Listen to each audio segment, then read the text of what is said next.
ان کے ساتھ معاملہ یہ نہیں ہوا حضور کے ہوتے ہوئے حضور کی اولاد کے ساتھ، تو حضور کے ہوتے ہوئے حضرت امام حسین کے ساتھ ایسا کیسے ہو گیا؟ یہ قربانی ہے اس خاندان کی، اس قربانی کو قربانی رہنے دیجئے، یہ اس خاندان کا کردار ہے۔ نبی کریم صلی اللہ علیہ وسلم نے طائف کے بازار سے لے کر احد کے میدان تک اور خندق کی کھدائی تک اپنی ذات کو بھی امت کے سامنے نمونے کے طور پر پیش کیا ہے، اسی طرح اپنے خاندان کو حضور نے دیگر خواتین کے سامنے اپنے خاندان کی خواتین کو پیش کیا ہے۔ اگر دین کا معاملہ آ جائے تو تم نے اپنی عزت بچا کر کیا کرنی ہے؟ سب کچھ قربان ہو جانا چاہیے، بچنا فقط رسول اللہ کا دین چاہیے۔ امام علی مقام کے خاندان کی قربانیاں ہیں خدا کے لیے، آپ ان کو اس طور پر نہ لے کر جائیں کہ جناب وہاں تو کچھ ہوا ہی نہیں، تو پھر تو یہ یزید کے حق میں بات چلی جائے گی تو وہ تو بڑا اچھا آدمی تھا، اس نے خواتین کا بڑا احترام کیا۔ حالانکہ ہم یزید کی نفرت پیدا کرنے کے لیے بتاتے ہیں کہ اس نے خاندان نبوت کی مستورات کی عزت کا بھی خیال نہ کیا۔ دمشق کے بازاروں میں ہاتھ پیر باندھ کر گھمایا گیا، پھرایا گیا، ساتھ میں ڈھول والے ڈھول بجاتے تھے۔ آج ہمارے یہاں تعزیہ داری ہوتی ہے نا، ڈھول بجا رہے ہوتے ہیں، ہم انہیں کہہ رہے ہوتے ہیں ارے بے وقوفو، یہ تو یزیدیوں کا کام تھا، مسلمانوں میں کہاں سے آ گیا، تم یہ کیا کر رہے ہو؟ وہاں دمشق کے بازاروں میں ڈھول بجانے والے آگے امام علی مقام اور پورے خاندان نبوت کے مردوں کے سر تھے، پیچھے خواتین تھی، مستورات تھی، بیچ میں ڈھول تھے، اور یزید کی فتح اور جشن کا اعلان ہو رہا تھا کہ ریاست جیت گئی، معاذ اللہ باغی ہار گئے، معاذ اللہ باغی ہار گئے۔ یہ تو اعلان وہ کر رہے تھے۔ آج مسلمانوں میں کہاں سے آیا یہ کام مسلمانوں کے بچوں نے کہاں سے شروع کیا؟ یہ تو یزیدیوں کا کام تھا، باطل پرستوں کا کام تھا۔ پورے دمشق کے بازاروں میں گھمایا گیا۔ حضرت زینب نے وہ منظر بھی دیکھا، ہاتھ بندھے ہیں، وہ شہزادی جو مدینے کی گلیوں میں شہزادی بن کر گھوما کرتی تھی، وہ علی کی بیٹی جو مدینے میں شہزادیوں کی طرح رہتی تھی، ان کی طرف کوئی آنکھ اٹھا کر دیکھنے والا نہیں تھا۔ آج بھرسرے بازار ہاتھ پیر باندھ کر گھمایا جا رہا تھا۔ یہ قیدی ہیں۔ دمشق کے بازار میں ایک جگہ قافلہ رکا تھا نا، تو خاتون پانی کا پیالہ لے آئی تھی، ایک بوڑھی خاتون، حضرت زینب کو پیالہ دیا تو حضرت زینب نے کہا وہاں سے لے کر جب سے چلے ہیں ابھی تک کسی نے ہمارے ساتھ اچھا برتاؤ نہیں کیا، تم کون ہو خاتون؟ تم پانی کا پیالہ کیوں لے کر آئی؟ انہوں نے کہا پہلے پانی کا پیالہ پیئیں پھر بتاؤں گی۔ پانی کا پیالہ گھونٹ لیا، حضرت زینب نے کہا بتاؤ کون ہو؟ کہا میں مدینے کی رہنے والی تھی، حضرت فاطمہ کی کنیز کے طور پر خدمت کیا کرتی تھی۔ جب حضرت فاطمہ کا وصال ہونے لگا تو انہوں نے مجھے آزاد کیا اور کہا جاؤ، تو میں نے کہا جاتے جاتے کچھ وصیت تو کر دیجئے۔ تو حضرت فاطمہ نے مجھے اس وقت کہا تھا کہ کبھی قیدی اور مظلوم کو دیکھو تو اس کو پانی ضرور پلانا۔ میں حضرت فاطمہ کی وصیت پر عمل کر رہی ہوں۔ تو کہا خاتون مجھ سے کیا چاہتی ہو؟ کہا آپ سے صرف اتنا ہے، ہم نے سنا ہے قیدیوں کی دعائیں قبول ہوتی ہیں، آپ دعا کریں۔ میں جب حضرت فاطمہ کے پاس سے چلی تھی تو ان کے بچے تھے، حضرت زینب تھی، حضرت امام حسن اور امام حسین تھے، دعا کریں اللہ کبھی زندگی میں مجھے ملاقات عطا کر دے۔ حضرت زینب نے ہاتھ اٹھا کر کہے چلو دعا قبول ہوئی، وہ جو زینب کو تم چھوڑ کر آئی تھی وہ زینب تمہارے سامنے پانی پینے والی ہے، وہ جو حسن و حسین کو چھوڑ کر آئی تھی وہ یہ سر جو ہے وہ نیزوں پر نظر آ رہے ہیں۔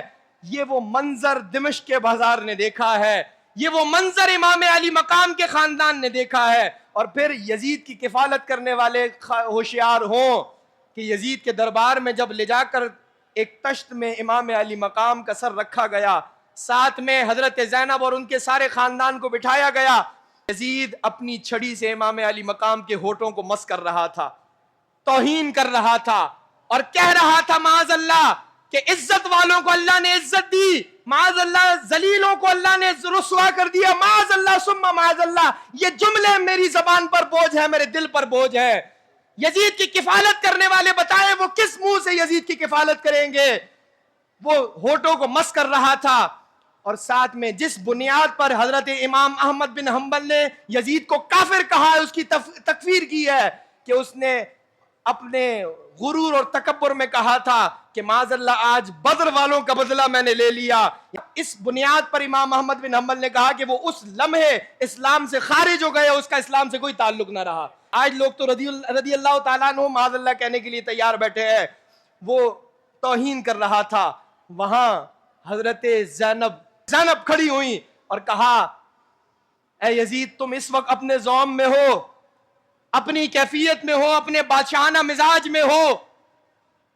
یہ حکومت چند دنوں کی ہے, کچھ عرصہ گزرے گا, تمہارے اوپر کوئی لعنت بھیجنے والا بھی نہیں ہوگا, لیکن جمعے کے خطبے میں نام حضرت امام حسین ہی کا لیا جائے گا.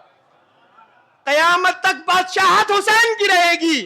آج جس کی سر کی تم توہین کر رہے ہو, اور کہا کل تمہاری اولاد کو کوئی پوچھنے والا نہیں ہوگا. حسین کی اولاد آج بھی عزت والی ہے, حسین کی اولاد کل بھی عزت والی ہوگی. حسین کل بھی بادشاہ تھا, حسین آج بھی بادشاہ ہے, حسین کل بھی بادشاہ رہے گا. حضرت امام علی مقام کی بہن حضرت زینب کھڑی ہوئی اور انہوں نے خطبہ ارشاد فرمایا. جب حضرت زینب بول رہی تھی نا, یزید کے دربار پر سناٹا طاری تھا. روایت میں آیا کہ ایک صحابی رسول حضرت نعمان بن بشیر رضی اللہ تعالیٰ عنہ بیٹھے تھے, ان کے ساتھ ایک نابینا صحابی بیٹھے تھے. جیسے ہی حضرت زینب اپنے بانک پن پر آئی نا, آپ اندازہ کیجئے کربلا کا سارا واقعہ اپنی آنکھوں سے دیکھا, دمشق کا سارا بازار اپنی آنکھوں سے دیکھا, ساری کیفیات سے گزری, اور پھر یزید کے دربار میں خود کھڑی ہے خاتون ہونے کے باوجود. جب بولی تو نعمان بن بشیر کو برابر والے جو نابینا صحابی تھے نا, وہ ہاتھ ہلا کر کہنے لگے ارے یہ کون بول رہا ہے, یہ کون بول رہا ہے؟ مجھے لگ رہا ہے علی زندہ ہو کر دوبارہ آ کر خطاب کر رہے ہیں.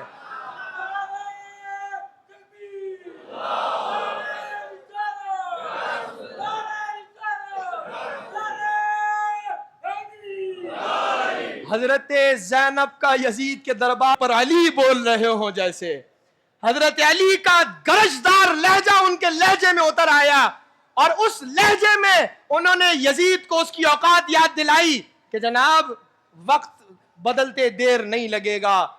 بادشاہت تو اللہ کے رسول کے خاندان کو اللہ نے عطا فرمائی ہے. آج صرف اتنا کہنے کی حاجت ہے. یہ سارا منظر بیان کرنے کے بعد اب کربلا کے میدان میں جتنے لوگ تھے سب کا حق ہے کہ ان کا ذکر کیا جائے. اچھا بعض ایسے بھی تھے جو تھے تو نہیں, لیکن ان کا ذکر بھی ضروری ہے. حضرت عباس رضی اللہ تعالیٰ عنہ کیا وفا کا علمدار ہے, لیکن حضرت عباس حضرت علی کی شجاعت اپنی جگہ ہے, لیکن ان کو جس شخصیت نے پال کر بڑا کیا ہے نا, جب تک ان کو سلام عقیدت نہ پیش کروں تو مجھے لگتا ہے میں نے کربلا کا حق ادا نہ کیا.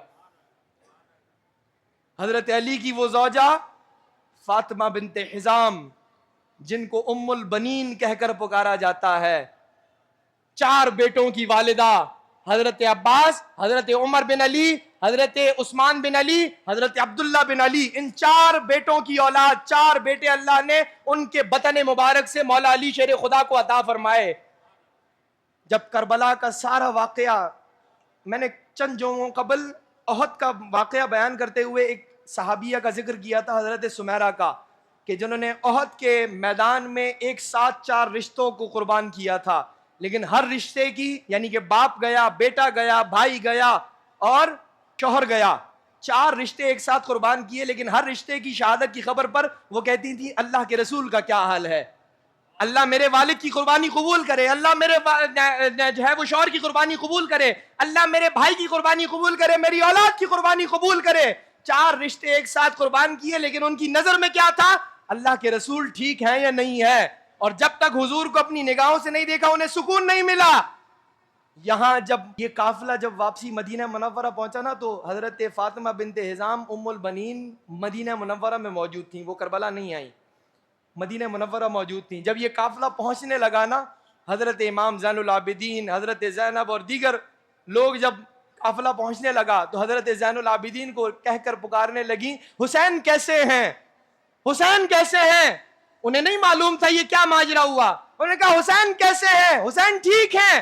وہ تو اس قدر برداشت نہیں کرتی تھیں کہ ان کا نام بھی فاطمہ تھا, حضور کی صاحبزادی کا نام بھی فاطمہ تھا, تو وہ جیسے ہی حضرت علی ان کو فاطمہ کہہ کر پکارتے تھے نا تو وہ کہتی تھی نہیں نہیں مجھے فاطمہ کہہ کر نہ پکارو، جیسے ہی آپ مجھے فاطمہ کہتے ہیں نا تو حسن و حسین کو ان کی والدہ یاد آ جاتی ہیں، ان کے دل پر غم ہوتا ہے، مجھے یہ گوارا نہیں ہوتا کہ حسن و حسین غمزدہ ہوں، مجھے یہ گوارا نہیں ہوتا۔ اور دوسری جو قربانی انہوں نے دی، حضرت امام زین العابدین سے پوچھتی تھی بتاؤ حسین کیسے ہیں، تو انہوں نے کہا حضرت عباس شہید ہو گئے۔ کہا ٹھیک ہے عباس شہید ہوئے، بتاؤ حسین کیسے ہیں۔ آپ ذرا لہجے کا سوال دیکھیے، وہ کہہ رہی ہیں ٹھیک ہے عباس میرا بیٹا تھا شہید ہوا، بتاؤ حسین کیسے ہیں۔ انہوں نے اگلا جملہ کہا عبداللہ بن علی بھی شہید ہو گئے۔ انہوں نے کہا ٹھیک ہے یہ بتاؤ حسین کیسے ہیں۔ اور پھر انہوں نے کہا عمر بن علی بھی شہید ہو گئے، عثمان بن علی بھی شہید ہو گئے۔ اپنے چاروں بیٹوں کی شہادت کی خبر ایک ساتھ سنی، آنکھوں میں آنسو نہیں آئے، ہر سوال پر پوچھتی تھی بتاؤ حسین ٹھیک ہے یا نہیں ہے۔ آخر میں جب اعلان کیا گیا کہ امام علی مقام بھی شہید ہو گئے تو پھر وہ پھوٹ کر روئیں کہ میں نے اپنے بچوں کا غم تو سہنا تھا، سہ لیا، لیکن مجھ سے یہ برداشت نہ ہوا کہ حضور کا حقیقی نواسہ دنیا سے چلا گیا ہے۔